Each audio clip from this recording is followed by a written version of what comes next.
Подрапаю, вітаю вас. Добрый вечер. Хацеў бы пачаць нашу размову з апошняй навіны. Павераны ў справах Беларусі быў выкліканы ў Міністэрства замежных справаў Літвы пасля плявузгання Лукашэнкі пра захоп сувалскага калідору.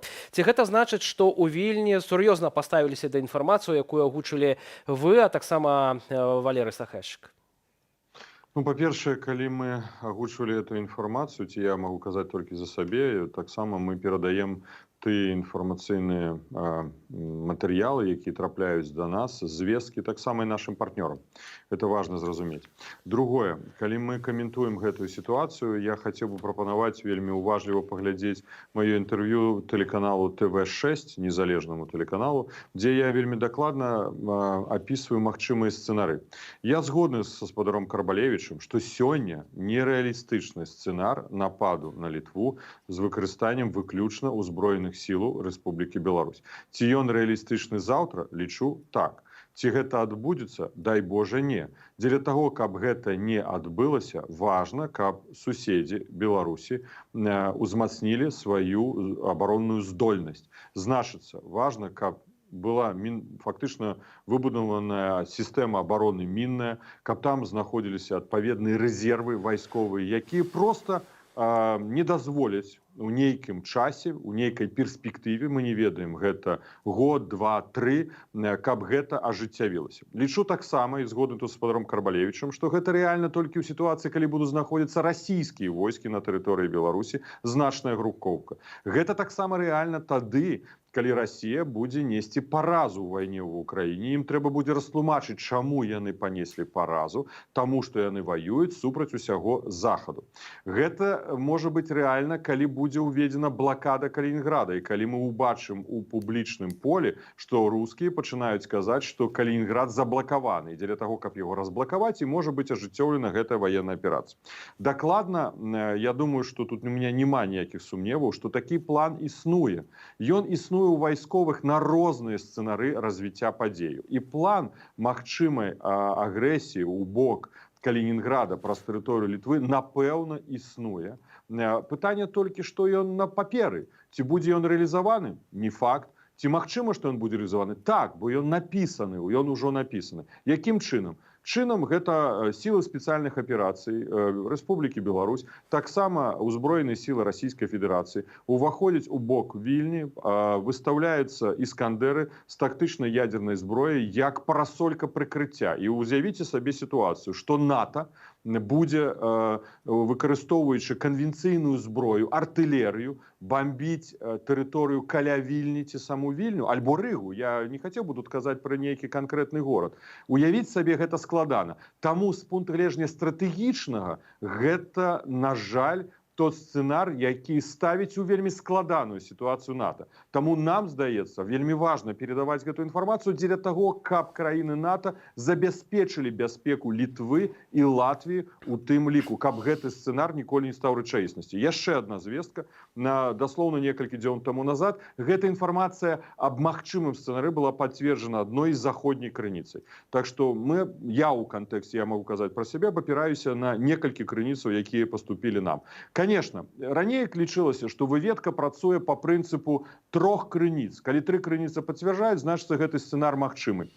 Зараз мне на гэтым тыдні адзін з палітыкаў замежных сказаў, дыпламатаў высокапастаўленых, што трэба ўжо 5 крыніц, бо ёсць палітолагі, ёсць інсайды, ёсць СМІ, усе дыскутуюць, абмяркоўваюць нейкія сцэнары. Таму 5 крыніц. Калі гэта з'яўляецца адной з крыніц, так літоўскі бок ці латвійскі бок ці НАТО ўвогуле, яна аналізуе і іншыя крыніцы інфармацыі і робіць з гэтага высновы. Дарэчы, для літоўскага грамадства сама па сабе інфармацыя пра магчымы напад на Літву не новая, кажа сябра камітэту нацыянальнай бяспекі Сейму Литвы Валдас Ракутис. Давайте послухаем и вернемся до размовы. Может, и новое в этом то, что об этом начали громко говорить, и в том, что, в общем, ситуация происходит в атмосфере таких, как бы, ругательств по поводу, может, будущего сценария войны России против Европейского Союза и НАТО. И делается там несколько таких изменений в организации западных областей России. Ну и, конечно, возможность использовать белорусскую территорию для нападения на на Литву или там другие балтийские страны, это ну, вполне возможно. Эксперты звяртаюць увагу на тое, што гэты сцэнар можа быць здзейснены ў мэтах зматываваць захад дапамагаць Украіне. Спадар Павел, вы ў чым бачыце галоўную мэту магчымага захопу Вільня альбо іншай нейкай еўрапейскай сталіцы з боку вайскоўцаў Лукашэнкі і Пуціна? Яшчэ раз хацеў бы, каб мы разглядалі гэта як гіпатэтычны, Абсалютна, тэарэтычны сцэнар, абсалютна. які напісаны на паперы. Я думаю, тут сумненняў няма, бо вайсковыя малююць такія паперы і праводзяць навучанні. Мы ведаем таксама, што сілы спецыяльных аперацый, напрыклад, трэніруюць марш-бразкі на 30 кіламетрах у поўным амбундзіраванні по лесістай мясцовасці. Прабачце, гэта абароннае трэніраванне. Лукашенко кажа таксама падчас знаходжання каля Ашмянаў, што галоўнай зброяй з'яўляецца салдат. Калі ён кажа пра салдата, што ён мае на ўвазе? Ён мае на ўвазе менавіта магчымае выкарыстанне гэтых сіл спецыяльных аперацый салдат, якія будуць фізічна, маральна, ідэалагічна, прапагандысцкі падрыхтаваны да такіх дзеянняў. Зноў жа такі, Лукашенко сам не рашыцца на тое, каб зрабіць гэта. Павінен быць нейкі моцны стимул. Ці каманда з Крамля, альбо, самае галоўнае, наяўнасць расійскіх войскаў і параза Расіі ва Ўкраіне. Альбо, напрыклад, калі Францыя прыме рашэнне, вось зараз дыскутуецца пытанне ўвядзення сваіх узброеных сілаў на мяжу з Беларусю, значыцца на тэрыторыі Украіны, да? На тэрыторыі з украінскага боку. Калі F-16 паступіць на ўзбраенне, калі заяўляе расійскі бок, што мы будзем збіваць самалёты F-16 нават на тэрыторыі НАТО. Мы бачым, што адбываецца эскалацыя. Мы бачым, што лідары заходнееўрапейскіх краін ужо адкрыта кажуць, што мы стаім напярэдадні развіцця эскалацыі вайны. Кіраўніцтва Польшы кажа, што існуе нават перадваенная ситуация. Таму гэта, на жаль, все наше жыццё, рэальнасць. Верыць словам Лукашэнкі, што ён кудысьці не нападзе, нельга. Была дамова паміж Украінай і Расіяй аб ненападзенні. Была дамова паміж Беларусі і Украінай. Што зрабіў Пуцін, што зрабіў Лукашенко? Таму веры ім няма. Яшчэ Лукашенко падрыхтаваўся да гэтага. Заканадаўства паменена. Ён увёў закон пра народнае апаўчэнне. Ён пастаянна праводзіць баявыя навучанні. Ён правёў аналіз матэрыяльных рэзервах, как на прыватных, так і на дзяржаўных прадпрыемствах. Яны ўвялі сістэму СМС-апавяшчэння па прызыву ў войска. То есть логистика, ремонтуются мосты, 30% павялічыўся военный бюджет. Ну, прабачце, ён да якой абароны ён рыхтуецца? Ну, сапраўды ён, думаеце, лічыць, што якаясьці краіна НАТО будзе нападаць на яго? Не. З аднаго боку, это важна, каб павялічваць рэпрэсіі і казаць беларусам: глядзіце, я тут бараню вас ад ворага, яму ворагі патрэбна. А з іншага боку, это падрыхтоўка таксама да эскалацыі. Бо ён разумее, што можа наступіць час, калі яму просто паступіць загад з Крымля. Яму трэба выконваць гэты загад сумесна з рускімі. Ну і вы самі прывялі цытату Муравейкі. Першы дзяржсакратара, намеснік дзяржсакратара Савбеза, Муравейка ўвогуле кажа: у нас ёсць права прарубіць калідор у гэтым накірунку. Все гэта можна разглядаць з пункту гледжання ІПСО. Давайте паглядзім. Все гэта фейк, гэта ўкід інфармацыі, але ці ён негатыўна адбіваецца на інтарэсах Літвы ці Латвіі? Не. Ён, наадварот, як бы стымулюе гэтыя краіны будаваць сваю сістэму бяспекі. І гэта важна, бо калі яны будуць мець гэту моцную сістэму бяспекі, то тады, напэўна, Лукашенко і рускія не вырашацца пайсці ў бок Літвы. А для нас, беларусаў, гэта важна, каб вайна не была зноў з нашай тэрыторыі. Хопіць уже, што зрабіў Лукашенко, больш чым хопіць, правильно? Таму нам важна гэта папярэдзіць. Вось можна разлічваць гэта з пункту гледжання нават інфармацыйнай працы. Ну, прынамсі, сёння Крэмль не гатовы, як, в прынцыпе, мы ўжо адзначылі, ваяваць супраць краінаў НАТО. Гэта лічыць маёр зброеных сілаў Украіны Тарас Берзавец. Выказвае сваё меркаванне, для чаго Пуцін цяпер спрабуе напалохаць Захад. Давайте паслухаем і вернемся да размовы. Сейчас Путину необходимо добиться отзыва Макроном его заявления о возможности размещения воинского контингента в Украине. То есть они действуют таким асимметричным способом, вот, создавая как бы стратегическую такую горячую точку, и говорят о том, что если вы решитесь перебросить какие-либо войска в Украину, неважно, там, к белорусской границе, в Одесскую область или куда-либо, мы тогда будем наносить удар по, значит, там, Вильнюсу, либо там, по Сувалскому коридору. То есть это в первую очередь связано с этими заявлениями. Спадар Павел, яшчэ вось журналісты нашай Нівы заўважылі, што і вы, і спадар Сахашык, як быццам рэтранслюеце допіс ананімнага тэлеграм-каналу «Беларуская выведка», які некаторыя, у тым ліку эксперты, звязваюцца з спецслужбамі Лукашэнкі, і, маўляў, інфармацыя, якая з'яўляецца на гэтым рэсурсе, часамі выдаецца, у тым ліку вамі, як арыгінальная, як дастаная з нейкіх крыніцаў. Ці вы маглі б нейкім чынам гэта пракаментаваць?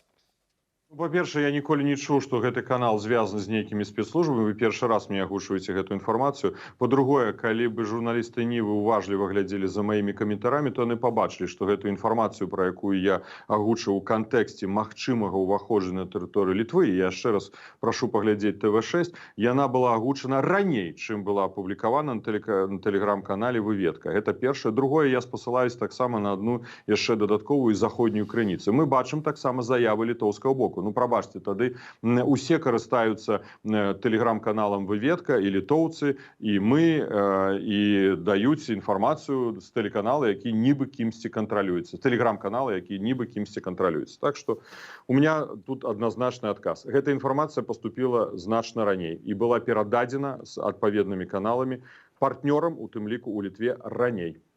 Спадар Павел, і ўсё ж такі, на ваш погляд, як ужо цяпер краіны НАТО мусяць у першую чаргу адрэагаваць вось на ўсе гэтыя меркаваныя гіпатэтычныя планы нападу на краіны НАТО з боку рэжыму? Вы ведаеце, у меня вялікую занепакоенасць таксама вылікае гэты народны сабор, які быў праведзены праваслаўнай царквой у Маскве, і мы не звяртаем з вами на гэту увагу пад старшынствам патрыярха Кірыла. Мы сёння пра гэта будзем размаўляць у нашым эфіры, у тым ліку. Аб'явіў свяшчэнную вайну, джыхад, супраць Захада, і які фактычна ставіць пытанне аб тым, што беларусы, украінцы — гэта частка рускай нацыі, і што яны адмаўляюць права нам на існаванне як народам асобным, права на існаванне нашай дзяржаўнасці. Так што у нас з вами велічэзны выклік, які стаіць перад намі ўсімі беларусамі, захавання нашай дзяржавы. Што тычыцца, што павінна рабіць НАТО? НАТО павінна нарэшце сказаць вельмі дакладна і ясна, што гэта вайна, якую таксама і яны павінны завяршыць пабедай. Перамога Украіны — гэта павінна стаць галоўнай аб'ядноўваючай мэтай. Калі гэта не адбудзецца, то мы, беларусы, павінны зразумець, што мы фактычна ўжо знаходзімся пад не мілітарнай, не ваеннай акупацыяй, а гэта прывядзе да таго, што проста будзе знішчана наша дзяржаўнасць, і наша тэрыторыя будзе ўключана ў склад расійскай імперыі. Для нас прынцыпова важным з'яўляецца перамога Украіны, падтрымка Украіны, падтрымка нашых добраахвотнікаў, перадача зброі. Зразумела, падобныя інфармацыйныя аперацыі, калі мы разглядаць, яны могуць фокусаваць неабходнасць НАТО больш рэсурсаў аддаваць на сваю абарону. Але гэта натуральна і ясна. Яны бачаць, як паводзіць сябе Расія, яны бачаць, як паводзіць сябе Лукашенко. Яны і так ці інакш будуць гэта рабіць. Але прыярытэтам павінна быць перамога над Расіяй, бо інакш пытанне дзяржаўнасці Украіны і Беларусі пад вялікім запытаннем. Пачытайце гэты сабор, што абвясціў даслоўна учора у Маскве. Сёння гэтую тэму мы яшчэ абмяркуем цягам нашага эфіру, а вам, спадар Павел, дзякуй вялікі за гэтую размову. Намеснік кіраўніцтва аб'яднанага пераходнага кабінету Беларусі, кіраўнік НАУ Павел Латушка.